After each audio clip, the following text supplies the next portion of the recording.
Dinosaurs, जो रेंगने वाले जीवों के वंशज थे, लेकिन आकार में बहुत ही बड़े। डायनासोर्स ने पृथ्वी में बहुत ही लंबे समय तक राज किया। करीब 14 करोड़ सालों तक इस धरती पर इन दैत्याकार छिपकलियों का राज था। परंतु उसके बाद क्या हुआ? आखिर ये डायनासोर्स कहाँ विलुप्त हो गए? आखिर वो कौन सी घटना थी जिसने इनका नामो निशान मिटा दिया? इसे जानने के लिए हमें समय में फिर से पीछे जाना होगा। तो आइए चलते हैं आज से 6.5 करोड़ साल पीछे।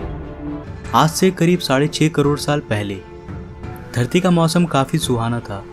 चारों तरफ पेड़ पौधे, सूरज की धूप, समुद्र से आती ठंडी ठंडी हवाएं और ये डायनासोर। परंतु यहाँ डायनासोर के अलावा एक और प्रजाति भी था जो आकार में बहुत ही छोटा था और ये आज के चूहे जैसा दिखता था। असल मायनों में यही हमारे प्राचीन पूर्वज थे और आगे चलकर हम इन्हीं से विकसित होने वाले थे।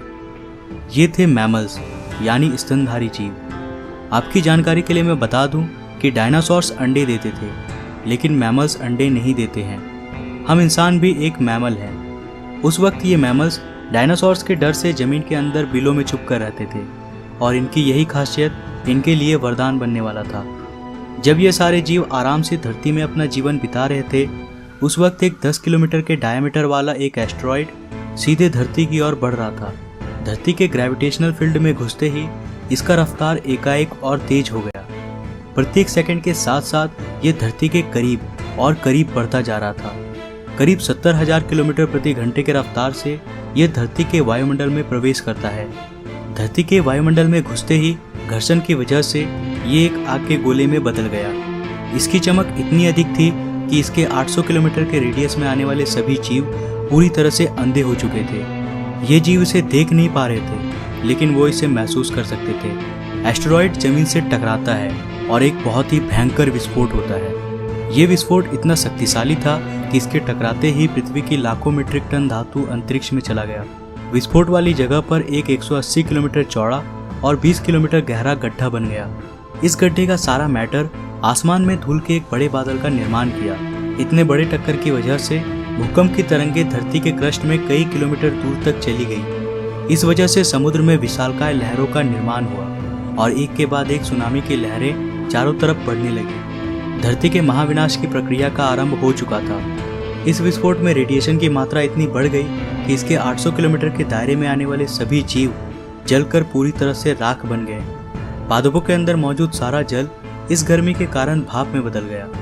इस महाविनाश में उड़ने वाले जीव इन जमीनी खतरों से बच गए थे, लेकिन ये तो बस महाप्रलय की शुरुआत थी। विस्फोट की वजह से जो लाखों मीट्रिक टन धूल और पत्थर अंतरिक्ष में गया था, ठीक 40 मिनट बाद वो आग के गोले के रूप में धरती पर बरसने लगे। साथ ही धूल का एक बहुत बड़ा तूफान 20,000 किलोमीटर प्रति घंटे की रफ्तार से मौत लेकर आ रहा था। ये धूल के बादल कई किलोमीटर मोटे थे, जिसकी वजह से धरती पर सूरज की रोशनी का पहुंच पाना असंभव हो गया था। कई सालों तक धरती पर सूरज की रोशनी पहुंच ही नहीं पाई और इसके परिणाम स्वरूप धरती पर पेड़ पौधों की लगभग सारी आबादी खत्म हो गई थी। इस बादल ने धरती को चारों तरफ से ढक लिया था। विस्फोट के 90 मिनट्स बाद धरती का तापमान 150 डिग्री सेल्सियस तक चला गया। इसकी वजह से जो डायनासोर विस्फोट के इलाकों से बहुत दूर थे, वे भी इस गर्मी से बच नहीं पाए। इस महाप्रलय में धरती के कुल 75% आबादी पूरी तरह से साफ हो गई थी, लेकिन यह महाप्रलय किसी के लिए फायदेमंद साबित होने वाला था। डायनासोर का अंत एक नए प्रजाति के लिए सुनहरा अवसर था। मैमल्स, इन्होंने खुद को इस महाविनाश से बचा लिया था।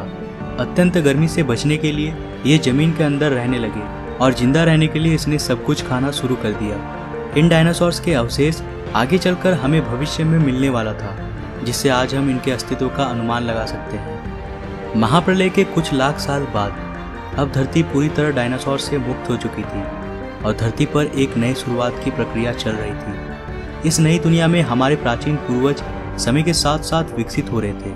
अब ये आकार में पहले से काफी बड़े हो चुके थे, परंतु ये अब भी दिखने में हमारी तरह बिल्कुल नहीं लग रहे थे, क्योंकि इसे आगे चलकर कई अन्य प्रजातियों में विकसित होना था। आज से करीब 4.7 करोड़ साल पहले अब धरती का वातावरण लगभग पूरी तरह से आज के समान बन चुका था। इस वक्त धरती का तापमान 24 डिग्री सेल्सियस था और धरती का एक दिन करीब 24 घंटों का होता था। इस वक्त धरती के सारे महाद्वीप लगभग पूरी तरह जानी पहचानी थी। केवल एक नए भूभाग की रचना बाकी रह गई थी। धरती के टेक्टोनिक प्लेट्स में एक बार फिर से हलचल हुई, जो धरती के दो बड़े बड़े द्वीपों को एक दूसरे के पास ले जा रही थी। ये वही भूभाग है जहां आज इस वीडियो को देखने वाले अधिकतर लोग रहते हैं। ये है इंडिया, जो एशिया महाद्वीप की ओर तेजी से बढ़ रहा था। इन दोनों द्वीपों के आपस में टकराने की वजह से एक नए भू श्रृंखला का निर्माण हुआ, एक नई पर्वत श्रृंखला, हिमालय।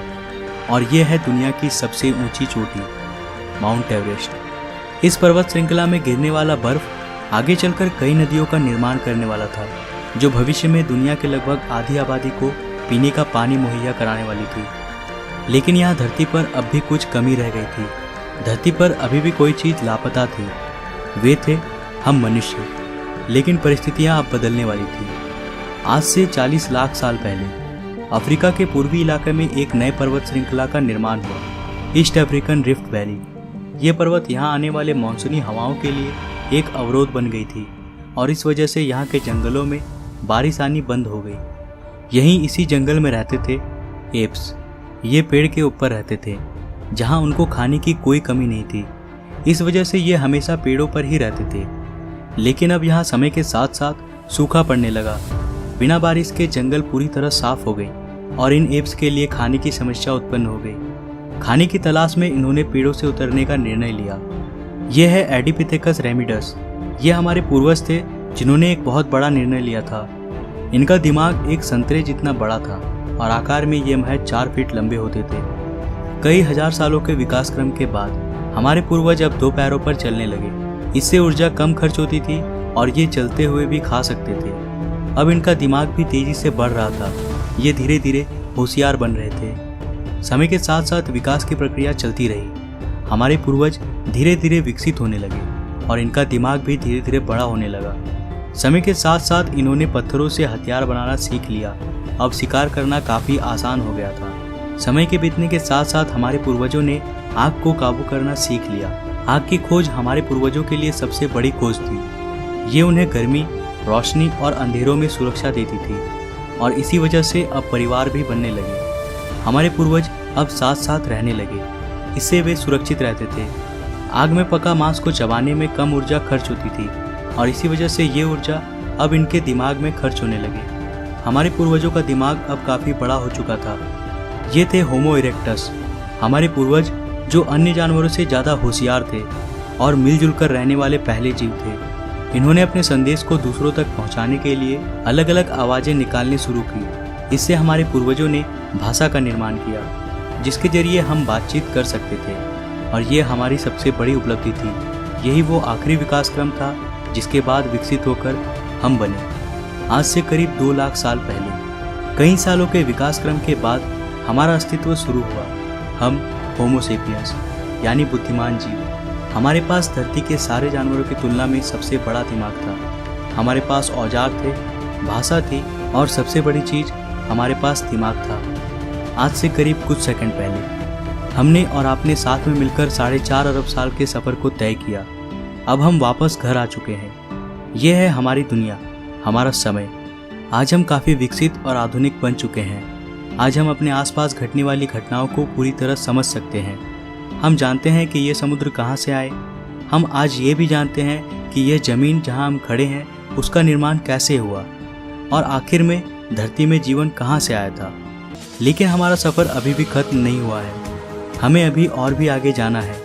हमें इस संसार को और अच्छे से समझना बाकी है। तो आज के लिए बस इतना ही।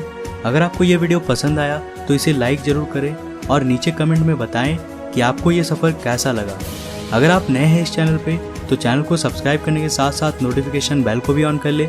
मैं मिलता हूँ फिर से एक नया इंटरेस्टिंग वीडियो के साथ। तब तक के लिए बाय।